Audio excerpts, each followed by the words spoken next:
यहाँ पे Aryan world official आए हैं, इनको मैं ऐड करता हूँ। हाँ जी, आर्यन वर्ल्ड ऑफिशियल, बताएँ क्या कहना चाहते हैं? तो मेरा ख्याल है कि राजा अशोक से पहले जो है ना, वो सारा इतिहास ही हिंदुओं का है।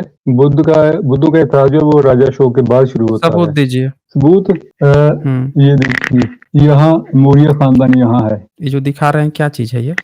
ये ये वंशावली है। ये किसकी वंशावली है ना। वंशावली है? मतलब वंशावली है लेकिन कहाँ पे मिली है? कोई इंस्क्रिप्शन रॉक इंस्क्रिप्शन मिला है, कोई प्लेट मिल गया है, कोई गड़ा हुआ सम्राट अशोक के समय का या बुद्ध से पहले का कोई गड़ा हुआ खजाना मिल गया है जिसमें ये वंशावली मिल गई है? कैसे मिला है? कहाँ से मिला है? हाँ जी। ये वंशावली है, वो टाड है ना, कॉलोनल जेम्स टाड, उसकी किताब से है। और ये वंशावली जो है ये विष्णु पुराण में भी है। मतलब ये आप ये यहाँ कहना से चाहते हैं मौर्य कि खानदान है। इसके ऊपर जो है ना, ये आ गया राजा जरासंध। ठीक ये है, आपने महाभारत तक, यानी ये 5000 साल का जो इतिहास है वो वहां तक जो हिंदुओं का ही है, बुद्धों का नहीं है। अच्छा, मतलब आप जो हैं ये किताब लेके आए हैं जेम्स टोड से, आप ये कहना चाहते हैं? हाँ, हुँ? तो ये विष्णु पुराण में भी है ना, उसने विष्णु पुराण से लिया हुआ है। मतलब उसने विष्णु पुराण से लिखा है, मतलब आपका ये जो सोर्स है वो विष्णु पुराण से है। तो ठीक है, एक बात तो ये हो गई कि आप ये जो बात दिखा रहे हैं वो विष्णु पुराण से दिखा रहे हैं। अब सवाल ये आता है कि विष्णु पुराण आपका कितना पुराना है? विष्णु पुराण जो है वो ज़ाहिर है, वो तो फिर मैं बताता हूँ ना आपको। ये देखें, ये मौर्य हुँ। खानदान है। इससे ऊपर चले जाओगे, अरे ये आपने राजा जरासंध आपने आ गया। बता दिया आपने बता दिया वो सारी हाँ। बातें कि ये चीज़ जो है कहाँ से ली गई है। ये तो आपने एक अंग्रेज का नाम ले लिया जेम्स टोड का कि जेम्स टोड जो है उसने विष्णु पुराण देख के एक वंशावली बना दी। ठीक है, बहुत बढ़िया। अब बताइए कौन-सी सदी का जेम्स टोड था और कौन-सी सदी में बनाया था? ये जेम्स टोड जो जरासंध जो है है, कौन-सी सदी का था? ये यहाँ देखे, ये दूसरी हुँ, वंशावली भी देख लेना पहले। जरासंध का नाम यहाँ आ रहा है, अरे महाभारत का। आपकी देखिए और इससे ऊपर चले आपने जाओ हम तो ये आपने जितनी राजा भी चंद्र बातें का नाम कही आ है रहा है। अरे आपने 9000 साल का जितनी इतिहास बातें बता कही रहा हूँ मैं, हैं 9000 साल का। अरे ठीक है, आप 9,000 हाँ। नहीं, आप 90,000, आप 17 लाख साल पहले का, आप करोड़ों साल पहले का बता दीजिए। आप एक और अब 96 करोड़ साल पहले का बता दीजिए, लेकिन कम से कम एक बात तो बताइए कि ये जो किताब आप दिखा रहे हैं, ये जो पन्ना आप दिखा रहे हैं, इसका आपने बताया कि ये वंशावली तैयार की है जेम्स टोड ने और दूसरा आपने बात बताया कि जेम्स टोड जो है, वो अंग्रेज था। और उसने ये वंशावली किसके नाम पर तैयार की? तो वो तैयार की विष्णु पुराण पे। तो अब हम प्राइमरी रेफ़रेंस की तरफ मूव कर रहे हैं ना, आपने सेकेंडरी रेफ़रेंस तो बता दिया। अब हम प्राइमरी रेफ़रेंस की तरफ मूव कर रहे हैं कि वो विष्णु पुराण कितना पुराना है, तब तो पता चलेगा ना कि विष्णु पुराण के लेखक को क्या ये बात पता थी कि वो कितना पुराना है? और विष्णु पुराण को 9,000 साल पुरानी जो है वंशावलियाँ कैसे पता चली? इस पर हम चर्चा करेंगे ना, बताइए। विष्णु पुराण कितना पुराना मिला है आप उसका मैन्युस्क्रिप्ट? हाँ जी। ज़ाहिर है विष्णु पुराण वो तो फिर वो रीप्रिंट होता रहा है ना। आप ये 9000 साल का तो नहीं ले सकते ना, क्योंकि 9000 साल में तो वो हुँ, पूरा नहीं हुआ था। क्योंकि इतिहास जो है मतलब वो एक जगह पर आकर नहीं तो जाता, वो चलता तो रहता है। विष्णु उसको साथ विष्णु अमेंडमेंट करनी पुराण पड़ती है। में ठीक है, ये बहुत अच्छी बात आपने बताई कि बार-बार उसको रीप्रिंट करना पड़ता है। तो भारत में रीप्रिंट ऐड कौन करना करता पड़ता है ना। था? हाँ, तो भारत में रीप्रिंट कौन ज़ाहिर है करता ब्राह्मण ही था? करते ये थे, और कौन बताओ। करता था? अच्छा, ब्राह्मण करते थे। ब्राह्मण आप करते थे। ब्राह्मण हैं? नहीं, नहीं, नहीं, नहीं हैं, राजपूत हैं? मैं राजपूत हूँ। जी। हाँ, राजपूत हैं। तो हम जान गए थे जेम्स टोड का उदाहरण देने वाले कौन लोग होते हैं, वो हम पहचान गए थे। अब एक बात बताइए कि इसमें राजपूत की उत्पत्ति किस जाति से हुई है, जेम्स टोड ने क्या बताया है? राजपूत के जेम्स टार्ड ने तो पुरखे बहुत सी कौन-सी बातें जाति के लोग थे हैं? हाँ, बताइए, कौन-सी ये जाति जो देखा है ना, राजपूत के पुरखे हैं? बताइए ज़रा। ये रहे चंद्रवंशी राजपूत या राजा चंद्र की औलाद है। ये देखिए, राजा चंद्र का नाम लिखा हुआ है। अरे हम पूछ रहे हैं कि जेम्स टोड ने कौन-सी जाति को बताया है? किनकी संतानों को राजपूत कहा गया है? कौन-सी जाति आज उसने भी तो वो बहुत सा जाति कहा है। अस्तित्व में है? बोलिए। तो ये उसने लिखा है ना कि चंद्र की औलाद चंद्रवंशी है, और यहाँ आप सूरज जो बता है नहीं राजा रहे हैं। सूरज की औलाद आप सूर्यवंशी। जाटों का नाम सुना है आपने? हाँ, सुना है। हाँ, तो आप ध्यान से पढ़िए जेम्स टोड की बात, वो बहुत बातें कहेगा, समझ रहे हैं ना कि किसकी कौन संतान है। ख़ैर, अब एक काम करते हैं, अब इसके उसने जो भी लिख दिया क्योंकि जेम्स टोड जो है, उसने ये बातें तब लिखी थी, जब लोगों को भारत में अंग्रेज़ों को ये भी नहीं पता था कि सम्राट अशोक मौर्यन एम्पायर भी यहाँ पे हुआ है और यहाँ पे पाली पाकित जो है वो सबसे पुरानी लैंग्वेज है। जब ये बात भी लोगों को नहीं पता थी, तब जेम्स टोड ने ये काम किया था। यानी बहुत ही अनअपडेटेड ये चीज़ है। अब बताइए जेम्स टोड ने ये किताब कब लिखी थी? 1829 में लिखी थी, उससे पहले वो इंग्लैंड चला गया था 1825 को, तो उस वक़्त वो ये सारा ठीक है। लेकर गया तो था सारा का, 1800 वहाँ जाकर उसने किताब लिखी। 1800 ठीक है, 1829 में 1829 में जेम्स टोड अपनी किताब लिखी। अब एक बात बताएँ 1829 तक भारत में क्या सम्राट अशोक के मौर्यंस के इंस्क्रिप्शन पढ़े जा चुके थे? बताइए। इंस्क्रिप्शन पढ़कर क्या करना था, वो विष्णु पुराण में लिखा हुआ है ना, ये वहाँ से है ना, ये देखो सारी वंशावली उनकी। अरे भाई एक बात बता हमें, सीधी-सी बात तो बताएँ कि जब सम्राट अशोक का इंस्क्रिप्शन सबसे पुराना इंस्क्रिप्शन है भारत का, जब वो पढ़ा ही नहीं गया था उस समय तक, उसके भी 8-9 साल बाद जेम्स प्रिंसेप ने पढ़ा। तब तक ब्राह्मणों ने जो गपोड़ फैलाई थी भारत में कि संस्कृत सबसे पुरानी भाषा है, महाभारत, रामायण, वेद और उपनिषद ही भारत की संस्कृति है, तो जेम्स टोड उसको मानता था। आप जो हैं आर्यन वर्ल्ड ऑफिशियल, आपको जानकारी नहीं है। आप इतनी सारी पुरानी 1829 बताइए 200 साल पुरानी जब सम्राट अशोक के इंस्क्रिप्शन तक नहीं पढ़े गए थे, तब जो अंग्रेजों की सोच थी बिना अपडेट हुए उसको ये एज़ अ रेफरेंस शेयर कर रहे हैं। मतलब ये देख इंस्क्रिप्शन लीजिए में इनकी कहानी वंशावली क्या नहीं है। लिखी हुई भाई, वंशावली जो है तो विष्णु पुराण में लिखी हुई है, ये देखो। हम आपसे वही पूछ रहे हैं कि आपने ये जो तैयार किया विष्णु पुराण पे तैयार किया, विष्णु पुराण पे ही तो तैयार हुआ ना? विष्णु पुराण खोल दूँ? हाँ, विष्णु खोल पुराण दो। खोल दूँ? लास्ट में भी खोला था आपने। चलिए इनकी खोलो, इनकी हाँ, तो चलो। इनकी विष्णु पुराण खोल देते हैं और हम आपको बताते हैं इनकी कहानी कि इनके विष्णु पुराण में अंग्रेजों की चर्चा है। जो किताब अंग्रेजों के समय में लिखी गई, उसको ये एज़ अ रेफरेंस समझ रहे हैं। ये है अब ज़रा शांत रहिएगा। ये है विष्णु पुराण इनकी और इसको ये एज़ अ रेफरेंस समझने की कोशिश या बताने की कोशिश कर रहे हैं सम्राट अशोक का इंस्क्रिप्शन नहीं पढ़ा गया था, उस समय ब्राह्मणों ने ये गपोड़ फैला रखी थी कि संस्कृत सबसे पुरानी भाषा है, ये विष्णु पुराण है दोस्तों देख लीजिए। अब ये बता रहे हैं इस विष्णु पुराण से ये दिखाएँगे कि यहाँ का वंशावली, तो ये देखिए इनका वंशावली है ये सारे वंशावली है। इसमें क्या वंशावली लिखता है कि कलयुग राजाओं और कली धर्मों का वर्णन तथा राजवंश वर्णन का उपसंहार। अब एक बात बताओ, आप अपने को बता रहे थे राजपूत, तो राजपूत को तो शूद्र बताया गया है इसमें विष्णु पुराण में, क्यों? आर्यन नहीं, वर्ल्ड शूद्र ऑफिशियल नहीं बताया गया, ये लिखा क्या है ना बताया यहाँ गया पर है? शूद्र डिनेस्टी, उससे पहले जो थे वो सारे हम ये हम चंद्रवंशी आ आपसे रहे हैं, पूछ रहे राजा हैं, जरासंध तक। हम आ अरे भाई हम आपसे कह रहे हैं कि ये जो किताब है विष्णु पुराण जिसके आधार पर जेम्स टोड ने अपना किताब लिखा था, उसमें राजपूत समाज ही नहीं, तमाम आज के जितने क्षत्रिय हैं, जो अपने को क्षत्रिय कहते हैं, सबको शूद्र बताया गया है। ये जानकारी है आपको? बोलिए। नहीं बताया गया, ये देखियो ना, वो मैं बता रहा हूँ ना आपको, पूरी आप वंशावली देखें बता रहा झूठ हूँ, मत ऊपर जाकर बोलिए, 9000 साल झूठ पुरानी। मत बोलिए, किताब खुली हुई है यहाँ पे, अभी सब लोगों को पढ़ के सुना दूँगा मैं, सबको यहाँ पढ़ा पढ़ तो के सुनाओ सुना बात दूँगा। बात। हाँ, देखिए अब मैं सुना। इनको पढ़ के सुनाता हूँ, इनको पढ़ के सुनाता हूँ। इसमें ये बता रहे हैं, ये अपने को वो समझ रहे हैं, तीसमारखा समझ रहे हैं, ध्यान से देखिए ये। 24वाँ अध्याय है, चौथा अंश है विष्णु पुराण का और इसमें क्या बताया गया है, इसमें अंग्रेजों की चर्चा आई है। इसमें अंग्रेजों की भी चर्चा आई है, यानी ये किताब ही अंग्रेजों के समय लिखी गई और उसी किताब से एक अंग्रेज जो है, इसकी वंशावली बना दिया, इसको ये सही समझ लिए। अरे आपकी किताब ही ये गपोड़ है, कैसे गपोड़ है? ये देखिए ध्यान से। क्या इसमें लिखता है कि श्री पराशर जी बोले, अब ध्यान से सुनिएगा, ब्राह्मण कह रहा है पराशर जी बोले, बृहदत्त वंश का रिपुंजय नामक जो अंतिम राजा होगा, उसका सुनिक नामक एक मंत्री होगा। वह अपने स्वामी रिपुंजय को मारकर अपने पुत्र प्रदोत का राज्याभिषेक करेगा, उसका पुत्र बालाक होगा। बलाक का विशाख यूप होगा, विशाख यूप का जनक होगा, जनक का नंदीवर्धन, नंदीवन का पुत्र नंदी होगा। ये 5 प्रदोत वंशीय नृपति गण 138 वर्ष पृथ्वी पर शासन करेंगे। तो यहाँ पे कलयुग देख लीजिए, इनका कलयुग में, कलयुग जब शुरू हुआ है, महाभारत के बाद से कलयुग शुरू हुआ है, तो बृहदत्त जो है वहां से 138 साल शुरू हुआ है कलयुग और ये देखें अब यहाँ पे सीधे-सीधे कौन आ जाएगा? ये देखिए शुंग वंश आ जाएगा। कहता है नंदी का पुत्र शिशुनाभ होगा, शिशुनाभ का काकवर्ण होगा, काकवर्ण का क्षेमधर्मा, क्षेमधर्मा का क्षतौजा, क्षतौजा का विदिशार, विदिशार का अजातशत्रु।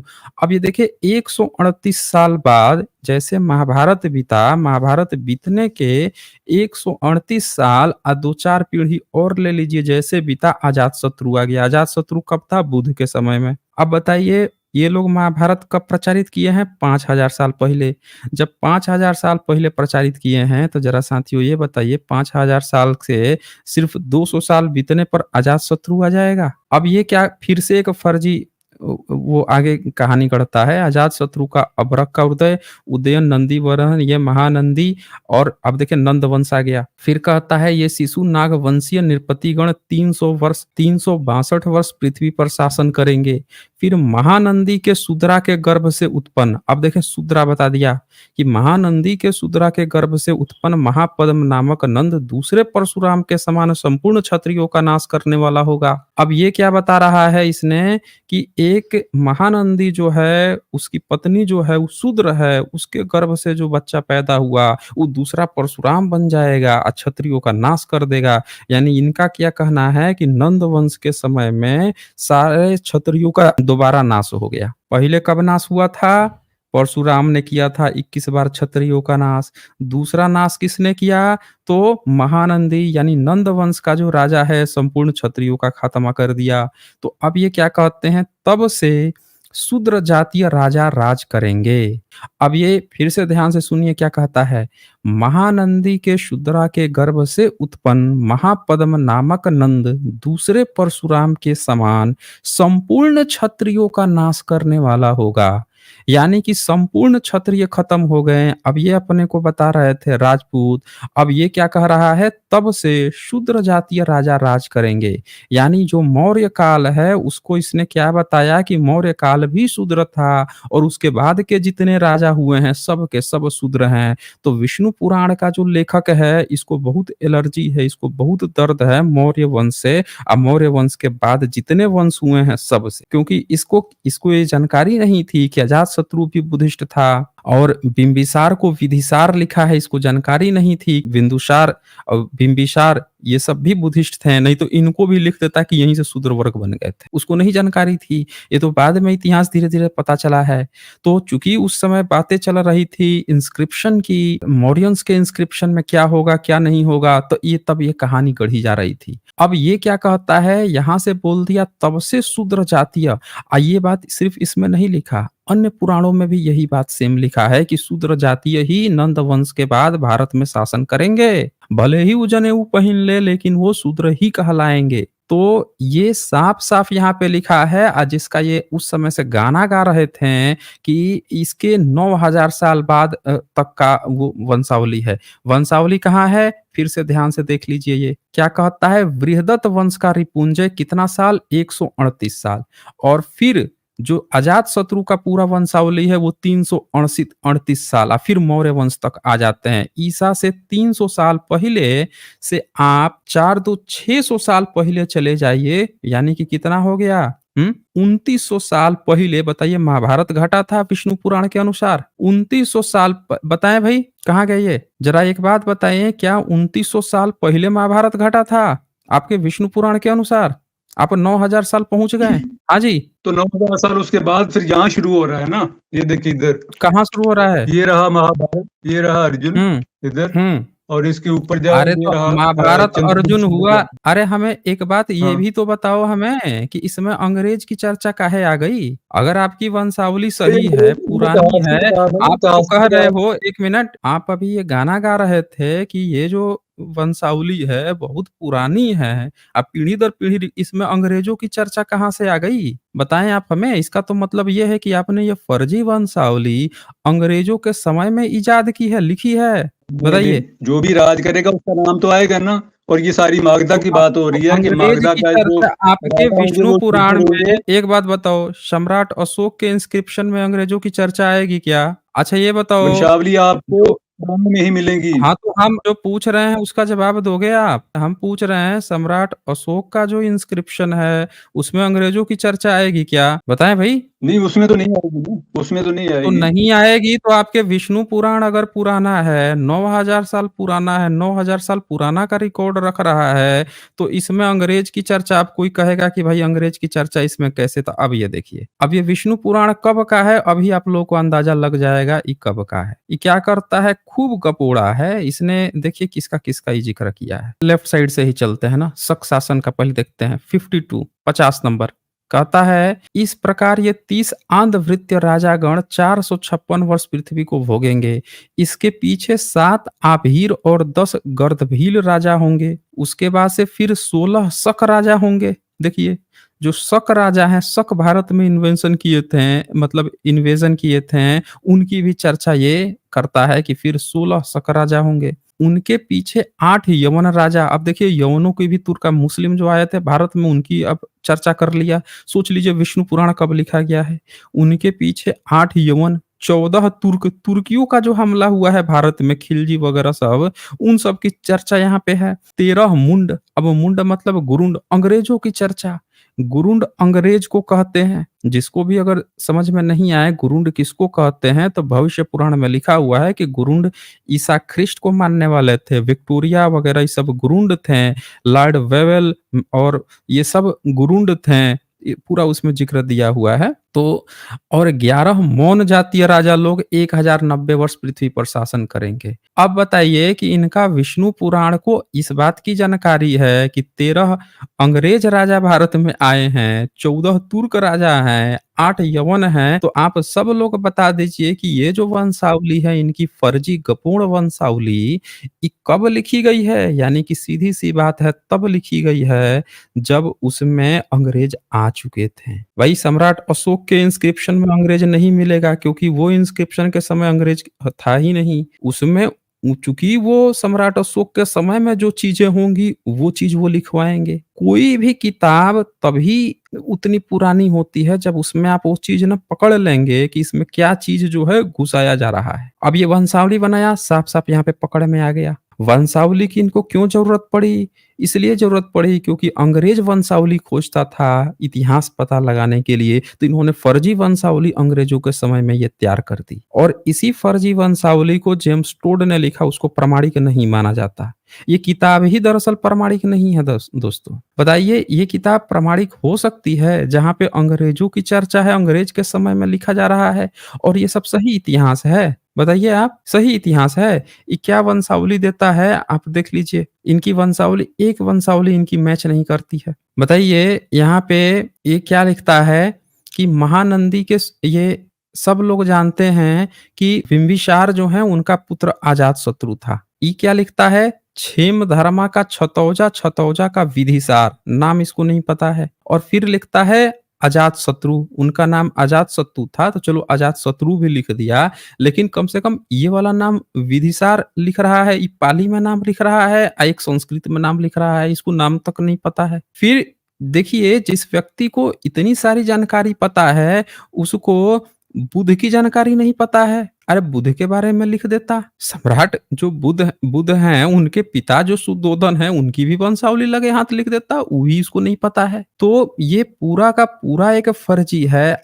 इतना बड़ा फर्जी है, हम बताते हैं कब का है। इसी में ये चाणक्य का भी घुसपैठ कराता है। ये देखिए अभी मैं दिखाता हूँ नीचे, कहता है राजा महापद्म संपूर्ण पृथ्वी का एक छत्र और अनुलंघित राज्य शासन करेगा। उसके सुमाली आदि 8 पुत्र होंगे जो महापद्म के पीछे पृथ्वी का राज भोगेंगे। हम सब जानते हैं कि महापद्म के बाद से नंदवंश एक और राजा हुआ, फिर मौर्यंस आ गए थे। ये क्या लिखता है, उसके पीछे 8 पुत्र होंगे, झूठ है। महापद्म और उसके पुत्र 100 वर्ष तक पृथ्वी पर शासन करेंगे, ये भी गलत है। तदंतर इन 9 नंदों को कौटिल्य नामक एक ब्राह्मण नष्ट करेगा। अब देखिए ये फेक न्यूज कहां से फैलाया है, इसने खड़ा किया यहाँ पे कौटिल्य को। और कौटिल्य नाम का आज तक कोई इतिहास में सबूत नहीं मिला है। ये पूरी की पूरी फेक वंशावली इसने बनाई है। तो आप सब लोग देख लीजिए कैसे इन लोगों ने फर्जी और फेक चीज़ें अंग्रेज़ों के समय में लिख के लोगों के भीतर घुसपैठ की है। बताइए कौटिल्य अगर नामक एक ब्राह्मण नष्ट करेगा और उनका अंत होने पर मौर्य निपृतिगण पृथ्वी को भोगेंगे। अब ये कह रहा है कि कौटिल्य का ब्राह्मण जो है नंद वंश को खत्म कर देगा। तो भाई एक बात बता, मौर्य जो है वो तो जरूर लिखे होते फिर कौटिल्य का नाम। कहते कि भाई इन्हीं के रहमो करम पर यही हमारे गुरु थे, इन्हीं के कारण हमको मिला है। और पूरे मौर्य जो है वो बुद्धिस्ट नहीं होते, वो तो सब के सब ब्राह्मणवादी होते हैं। तो ये फेक किताबें, फेक ब्राह्मण, फेक गपोड़ यहाँ पे लिखा है। आइए जबरदस्ती हवा बना रहे थे। अब आगे देखिए क्या कहता है। कौटिल्य ही मूरा नाम की दासी से नंद द्वारा उत्पन्न हुए चंद्रगुप्त को राज्याभिषिक्ति करेगा। अब एक और गपोड़ सुन लीजिए। ये क्या बता दिया कि मौर्य जो हैं, वो जो नंद वंश था, उसने एक दासी से शादी की थी। उसी का जो बेटा हुआ, मूरा नाम की दासी से शादी किया था, उससे जो बेटा हुआ वही चंद्रगुप्त मौर्य बना। मतलब इन लोगों की हदें आप देख लीजिए कि एक नंद वंश खत्म हो रहा है, तो मूरा नाम की दासी थी, तो भाई नंद का बेटा तो चंद्रगुप्त मौर्य थोड़े बनता, चंद्रगुप्त नंद बनता, अशोक नंद बनता, हैं? नंद बनता ना जी। नंद का बेटा होगा तो नंद ही तो बनेगा। तो ये कहानी इसकी कपोड़ लीला आप देखिए कि मूरा नाम की एक दासी थी तो मौर्य कहलाए। तो ये पूरा का पूरा फेक न्यूज जितने मौर्य लोग देख रहे हैं, ध्यान से आप देख लीजिए। धर्म ग्रंथों में महान सम्राटों को कैसे नीचा दिखाया है इन धूर्त भिखमंगों ने। भीख मांग मांग के खाने वालों ने सम्राटों को बताइए। इन सबको सम्राट अशोक के बारे में और चंद्रगुप्त मौर्य के बारे में पता था कि उनकी माता जो है शूद्र थी और वो खाती थी। ब्रैकेट में देख के लिखा है, ये देख लीजिए, समझ रहे हैं। और कह रहा है चंद्रगुप्त की राज्याभिषिक्ति करेगा, सबूत है इन पे। फिर कहता है चंद्रगुप्त का पुत्र बिंदुसार, बिंदुसार का ये देखिए अशोक वर्धन। अब अशोक वर्धन कहीं नाम ही नहीं है दोस्तों। पूरा इतिहास आप उठा के देख लेंगे तो अशोक वर्धन नाम नहीं है। उन्होंने अपना नाम लिखाया था अशोक, और जो इंस्क्रिप्शन में मिला है राजा अशोक, वर्धन नाम नहीं है, अपने तरफ से जोड़ दिया। फिर अशोक वर्धन का सुयसा। अब इंस्क्रिप्शन मिला है सम्राट अशोक के बेटे का नाम महिंद मिला है, तिष्य मिला है, लेकिन सुईसा नाम मिला ही नहीं है। देखिए कहानी गढ़ दिया कि अशोक वर्धन का सुईसा, सुईसा का दशरथ, दशरथ का संयुक्त, संयुक्त का सालिसुक, सालिसुक का सोम शर्मा। आप देखिए शर्मा नाम सरनेम लगा दिया। बताइए मौर्य लोग शर्मा सरनेम रखते हैं? बताइए कोई भी मौर्य जो है शर्मा सरनेम रखता है? अरे 1873 या समथिंग जो भी था, 83 जनगणना हुई थी, तब शर्मा सरनेम पूरे भारत में नहीं मिला था। अब ये देखिए यहाँ पे सोम शर्मा लगा दिया सरनेम। फिर सोम शर्मा का शतधनवा, शतधनवा का पुत्र बृहदत्त होगा। और इस प्रकार 173 वर्ष ये 10 मौर्य वंशी राजा राज्य करेंगे। ये भी फेक न्यूज है या झूठी बात है। 173 वाला डेटा भी गलत है। इसके अनंतर पृथ्वी में 10 शुंग वंशीय राजागण होंगे, ये भी फेक न्यूज है। शुंग वंश जो है, शुंग नाम का कोई वंश ही नहीं हुआ भारत में। एकदम टोटल फेक न्यूज है दोस्तों। शुंग नाम का एक भी वंश नहीं हुआ है भारत में। शुगन राजे हुए हैं, वो बुद्धिस्ट थे, समझ ना। और शुंग वंश का स्पेशल कोई शुंग वंश हुआ ही नहीं है। 10 राजा बोल रहा है, और उसमें भी इन्होंने 5 बताए हैं। पूरा फेक वंशावली है। उनमें से पहला पुष्यमित्र नामक सेनापति अपने स्वामी को मारकर स्वयं राजा करेगा। अब बताइए सेनापति बना दिया शुंग वंश को, इस सेनापति कैसे होगा बे? कैसे सेनापति होगा? सुगन राजे तो मध्य प्रदेश के में सतना जो है उधर उस साइड के थे, अपने जगह के राजा थे सुगन। और वो सांची के स्तूप तोरण द्वार बनवा रहे थे उनके बच्चे। और ये मगध के लोग थे, यहाँ पे कैसे पहुंच जाएगा? देखिए कपोड़ लीला इनकी। उसका पुत्र अग्निमित्र होगा, अग्निमित्र का पुत्र सुयिष्ट, सुयिष्ट का वसुमित्र, वसुमित्र का उंदक, उंदक का पुलिंदक मतलब उंदक का पुलिंदक। जैसे आप सुनते हैं ना यज्ञ हवन में, ओम भ्र स्वाहा है स्वाहा भ्र स्वाहा, ऐसे कपोड़ कहानी चल रही है। तो ये पूरा फर्जी वंशावली है वज्रमित्र का भागवत। फिर कहता है ये शुंग नरेश 112 वर्ष पृथ्वी का भोग, ये भी फेक है। ये भी डेटा गलत है। इसके अनंतर यह पृथ्वी कर्ण व भूपालों के अधिकार में चली जाएगी। शुंग वंशीय अति व्यसीन राजा देवभूति को कर्ण वंशीय वसुदेव नामक मंत्री मारकर स्वयं राजा भोगेगा, वो भी उसको मार देगा। तो ये पूरा फेक न्यूज़ है। सब लोग आप ध्यान से देख लीजिए। अब आते हैं इनसे कि भाई इसमें अंग्रेज की चर्चा कैसे है और अंग्रेज की चर्चा करने वाला किताब 9000 साल बाद पुराना किस आधार पे बता रहा है? बताएँ भाई। आपने जिस वो किताब में मैं बताता हूँ अंग्रेज की आपको। चर्चा है, आपने कैसे सोच लिया कि वो 9000 साल पुराने बात सही बता सकता है? बताइए, मेरी बात सुनो, काफ़ी बोल लिया आपने। बताइए, आपने कहा था सुनाइए। 5-5 मिनट मिलेंगे, मुझे मिनट ही नहीं दे रहे आप। ये देखें, राजा चंद्र से लेकर शुरू हुआ था 9000 साल पहले, ठीक है? विष्णु पुराण लिखना। 1 मिनट, पहले तो एक आराम से थोड़ा-सा आराम से आप अपनी बात कीजिए। इसका सबूत आप दीजिए, पहले तो एक बैकग्राउंड साउंड सही कर लीजिए, किट-किट, किट-किट साउंड आ रही है आपके बैकग्राउंड से। दूसरी बात कि आप इस बात का सबूत अभी भी नहीं दे रहे हैं, आप कह रहे हैं कि उस राजा से लिखना शुरू हुआ। मतलब आप एक काल्पनिक कहानी में फिर एक काल्पनिक कहानी जोड़ लिए। आप हमें यहाँ सबूत प्रोवाइड कीजिए कि विष्णु पुराण का सबसे ओल्डेस्ट मैन्युस्क्रिप्ट कितना पुराना मिला है, ताकि पब्लिक को भी ये क्लियर मैसेज पता चल सके विष्णु पुराण कितना पुराना है। दीजिए सबूत। भाई हाँ जी। मैन्युस्क्रिप्ट जो है हिस्ट्री की जो किताब होती है उसको चेंज करना पड़ता है ना। नया राजा आ गया उसका नाम लिखना पड़ेगा, उसके बाद दूसरा आ गया उसका नाम लिखना पड़ेगा। तो ये राजा चंद्र से शुरू हुआ, ठीक है? ये हम आगे राजा जरासंध तक। 1 मिनट, 1 मिनट। आप भाग रहे हैं। आप कह रहे हैं चेंज करना पड़ेगा। आप क्या कहना चाह रहे हैं कि विष्णु पुराण जो है हर साल चेंज होते रहती है? कहानी गढ़ रहे हैं आप हमें? कहानी मत गढ़िए आप हमें। आप हमें सीधे-सीधे बताइए कि चेंज भी अगर हुई है तो सबसे पुराना मैन्युस्क्रिप्ट कितना पुराना है? ताकि लोगों को ये पता चल सके कि ये जो वंशावली आप 9000 साल पुराना गपोड़ रहे थे, इसमें अंग्रेज की चर्चा आ रही है, मुगलों की चर्चा आ रही है, तुर्कों की चर्चा आ रही है, तो हम कैसे इसको पुराना समझें, कैसे पुराना माने? आप हमको सबूत दिखाइए यहाँ पे कि कितना पुराना मैन्युस्क्रिप्ट मिला है विष्णु पहले पुराण का। 5 मिनट बोलने नहीं देते, एक भी बात नहीं करने दे रहे। आप हमने क्या कहा? सबूत दिखा के बात करेंगे तो 5 मिनट नहीं 50 मिनट बोलने दूँगा। यहाँ आपसे हमने जब सबूत माँगा तो आपने क्या कहा? एक फर्जी काल्पनिक एक राजा का नाम लिया, फिर एक स्टेटमेंट दिया कि उसी के समय से लिखी जा रही है।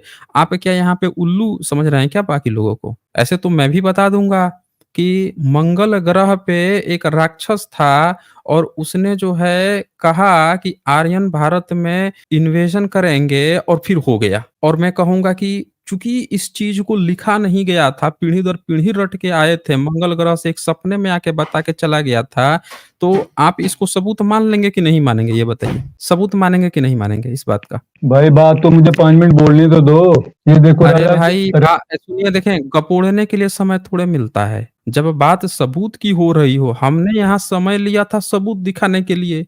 हम आपको भी समय देना चाहते हैं कि सबूत दिखाइए, आप सबूत ही दिखाने की जगह गपोड़ दे रहे हैं। आपका हाल वैसे नहीं हो गया है, यहाँ पे लिखा है इसीलिए सही है, वहाँ पे लिखा है इसीलिए सही है, ब्राह्मण ने ये गप हाँक दिया इसीलिए सही है, ब्राह्मण ने वो गपोड़ मार दिया ये सही है।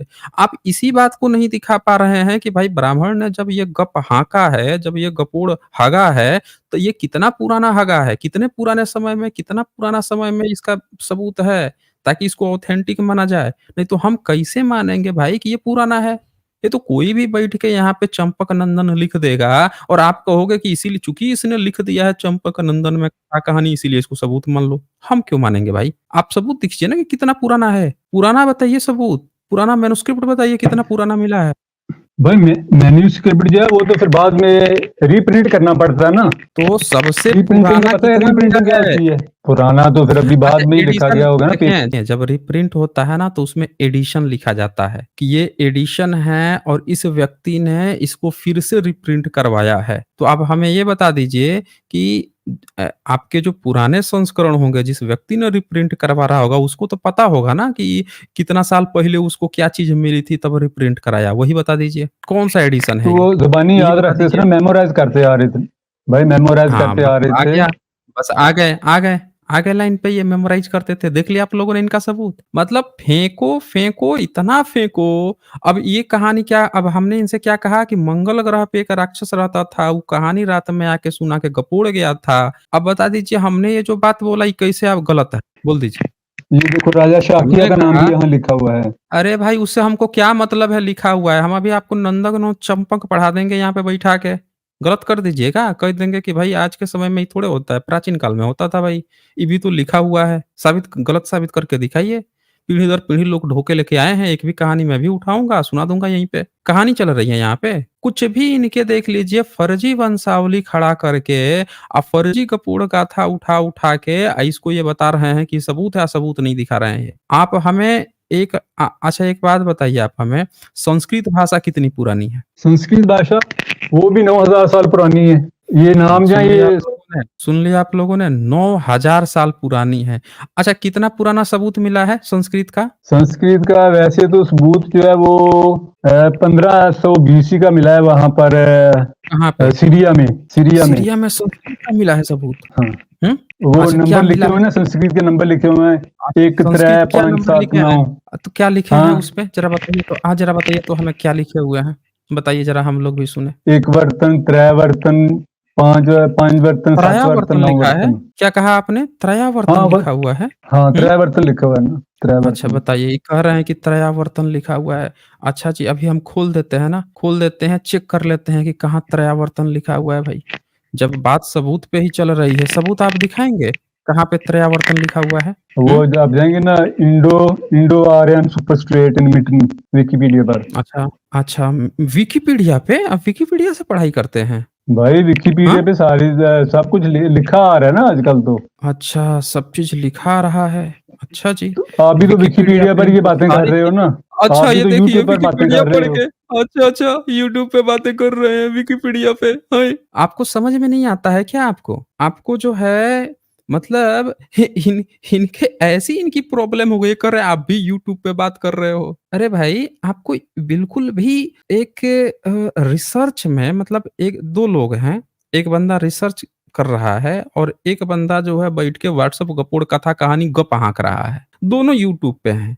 तो इनका ये कहने का मतलब ये है कि जो रिसर्च की बात अगर कर रहा है यूट्यूब पे और चूँकि एक गपोड़ की बात कर रहा है इसीलिए दोनों गलत है। अरे भाई दोनों में बेसिक एक डिफरेंस होता है। यहाँ पे हम सबूत खोले हैं। जब आपने बात कही कि ये जो वंशावली आपने फर्जी एक वंशावली 9000 साल पुरानी दिखाई, तो हमने वो किताब का रेफ़रेंस दिखा दिया कि जिस किताब से आपने वो वंशावली तैयार की है, वो किताब ही अंग्रेज़ों के समय का है, अंग्रेज़ों की चर्चा है उसमें, फर्जी वंशावली है। किसी भी चीज़ के पुराना सम्राट अशोक के बारे में कोई भी कि सम्राट अशोक ने ये कहा है, वो कहा है, वो अगर इस समय लिख के दिखाएगा, तो वो फ़ेक साबित होगा। उनको साबित करना पड़ेगा कि ये बातें सम्राट अशोक ने ही कही है, वो कैसे सही है? उनके समय समकालीन चीज़ दिखानी पड़ जाएगी। तो इसीलिए इस बात को आप जो है ना, इस बेसिक टर्म को आप नहीं समझ पा रहे हैं, दोनों को एक साथ कंपेयर कर रहे हैं। अब हम इनकी वो खोल देते हैं ना, मिटानी आर्यन खोल देते हैं। ज़रा इनकी संस्कृत देखते हैं भाई, इनको कहाँ कौन-सी चीज़ें मिल गई हैं। लीजिए, ये इनका मिटानी आर्यन खोल देते हैं ज़रा नंबर सिस्टम देखते हैं भाई इनको संस्कृत कहाँ से मिल गया है। हाँ, ये लीजिए ये है इनका मिटानी आर्यन का। ज़रा इसमें नंबर सिस्टम बता रहे थे कि इनको नंबर सिस्टम मिल गया है, संस्कृत में मिल गया है इनको। इनको जो है वहाँ पे संस्कृत मिल गया है। बताइए भाई कहाँ पे आपको संस्कृत क्या मिल गया है? कहाँ गई है? बताइए भाई, इसमें हमने तो आपका पूरा वो रिसर्च पेपर ही खोल दिया है। बताइए क्या संस्कृत मिल गया है? बोलिए। नंबर वाली जगह बताओ ना, चलिए नंबर ही सिस्टम खोल देते हैं। जहाँ नंबर लिखे हुए हैं। लीजिए, ये खोल तो दिया मैंने। लीजिए ये नंबर लिखा हुआ उसको है ये। ये है हाइलाइट करो जरा। हाइलाइटेड ये लिखा तो है। बोलिए। तो आप सही नहीं बता रहे ना। कहाँ यहाँ पे लिखा है न्यूमरल्स ऐका लिखा हुआ है भाई। ऐका 1 13 लिखा हाँ, हुआ है, पाली में लिखा है और पंजा लिखा हुआ है, पंच नहीं लिखा हुआ है। ये देखिए ना यहाँ पे। यहाँ पे सब लोग देख सकते हैं दोस्तों कि पाली पाकित की तरह लिखा हुआ है। आइए उसको संस्कृत बता रहे थे। देख लीजिए ये सब लोग ऊपर देख लीजिए यहाँ पे ये अभी क्या फेक न्यूज़ फैला रहे थे कि वहाँ पे संस्कृत मिला है। ये लिखा है 3 पंजा यानी 5 पंजा जो है पाली पाकित में पंजा कहा जाता है, संस्कृत में पंच कहा जाता है। सत्ता मिला है, सप्त नहीं मिला है, सप्त संस्कृत में होता है और जो सत्ता जो होता है, सत्य जो होता है, ये होता है पाली पाकित में। देख लीजिए ना ये देखो हुआ, एका नौवा एका लिखा मिला है, है। एका। कहाँ एका? हाँ, तो हाँ, एका लिखा है तो एक एका जो है आपका एकम लिखा है वो। एका लिखा है, एकम थोड़े लिखा है। एकात्रेया, ये अरे भाई त्रेया कहाँ लिखा ना, त्रिया लिखा हुआ है? अरे कहाँ आप ये घंटोली की क्या पन बात कर रहे हैं भाई? ये देखिए यहाँ पे, ये देखिए ये यहाँ पे। देखो सत्ता लिखा ना यहाँ पर, और ये नावा, तो सत्ता और साफ ये लिखा लगा है। नीचे लिखा वर्तना। अरे भाई संस्कृत में सेप्टम, 7 को क्या कहते हैं? सप्ताह होता है क्या ना, कहते हैं? सप्ताह, सप्ताह सप्ताह। नहीं होता है। अरे भाई सप्ताह नहीं होता है, सप्त होता है, सप्त। और यहाँ पे ऐका हाँ, लिखा सब तो हो हुआ है, गया, चलो। एकम नहीं लिखा हुआ है। आपको संस्कृत आती है? संस्कृत आती है जब कि नहीं एका आती है? वर्ताना कहेंगे तो ये वर्तना तो हम देख पूछ रहे हो रहे ना, हैं वर्तना लिखा हुआ है। हम पूछ रहे हैं कि संस्कृत आती है आपको? थोड़ी-थोड़ी आती है। थोड़ी-थोड़ी आती है ना? थोड़ी-थोड़ी आती है तो ज़रा आप हुँ, हमें बताइए कि वन को क्या कहते हैं संस्कृत? वन को वन एका को क्या कहते हैं ना, कहते हैं? एका। अरे हम आपको दिखाते हैं ना, आप काहे झूठ बोलते हैं? पढ़ाई-लिखाई आप कितनी पढ़ाई किए हैं आप? एक ही कहते हैं पढ़ाई ना, कितनी किए लेकिन प आप लेकिन हैं? आप ये पढ़ाई पंजाबी में, कितने किए हैं? सत्ता पंजाबी में आ रहा है ना। अरे सत्ता पंजाबी में आ रहा है, वही पंजाबी आपका पंजाबी जो है पाली-पाकित होता है। ध्यान से देखिए सब लोग। संस्कृत नंबर्स फ्रॉम 1 टू 20 1 को कहते हैं एकम, वहाँ क्या लिखा है? एक्का। एक्का पाली-पाकित में होता है। चूँकि इनका पंजाबी जो है वो भी पाली-पाकित के अंदर से ही आया है। वेनसोंग, फाहियान, इत्सिंग सब लिख के गए हैं कि कभी वो बुद्धिस्ट देश हुआ करता था। तो 1 क्या संस्कृत में होगा? एकम, एक्का नहीं होगा। 2 द्वे होगा, 3 त्रीणि होगा और वहाँ 13 लिखा हुआ था, पाली-पाकित में लिखा था। कहानी कर रहे थे संस्कृत मिला है। 4 चत्वारी होता है, 5 पंज होता है, पंजा नहीं होता है, पंजा पाली का है। षट और सप्त होता है, 7 सप्त होता है, सत्ता नहीं होता है, पाली-पाकित है। तो आप जो है ना मिस्टर आर्यन वर्ल्ड ऑफिशियल जाके आप और पढ़ाई कीजिए। बेवकूफ मत साबित होइए सब लोगों के सामने। आपने कहा कि आप राजपूत हैं, तो राजपूत जो हैं जाके अच्छे से इतिहास पढ़िए, ठीक है? बढ़िया से इतिहास पढ़िए, अपने को इतने सारे लोगों के सामने, हज़ारों लाखों लोगों के सामने बेवकूफ मत साबित होने दीजिए। ज़बरदस्ती संस्कृत खोज रहे हैं पाली-पाकित में। चलें फिर, इतनी झूठ कौन बोलता है भाई? बताइए, जो किताब अंग्रेजों के समय में लिखी गई विष्णु पुराण, उसको ये 9000 साल पुराना लेके गए वंशावली फर्जी, गपोड़ सब झूठी बातें। अब बोल रहे हैं कि ईसा से भी 1500 साल पहले संस्कृत मिला है, पाली-पाकित में लिखा हुआ मिला है वहाँ पे और उसको जो है ये संस्कृत बता रहे हैं। पता नहीं इतनी झूठ कौन बोलता है ये? ये आप ज़रा सोचिए कि ऐसी झूठी-झूठी बातें जो हैं, ये पूरा ब्राह्मण जो है बना-बना के लोगों के बीच में भर-भर के तब अपना फर्जी काल्पनिक इतिहास खड़ा किया है। बहुजन समाज को बताइए शूद्र बोल रहा है कि सब शूद्र थे। बताइए भारत में श्रमण परंपरा में शूद्र कोई होता है? इंसान इंसान होता है ना। शूद्र बोल रहा है कि महिला थी, शूद्र थी। अब जब वर्ण ही व्यवस्था उस समय नहीं थी तो कौन उस समय ब्राह्मण, कौन उस समय शूद्र? तो ये इन्होंने मानसिकता इन लोगों के देखिए ऐसे झूठा इतिहास खड़ा किया है।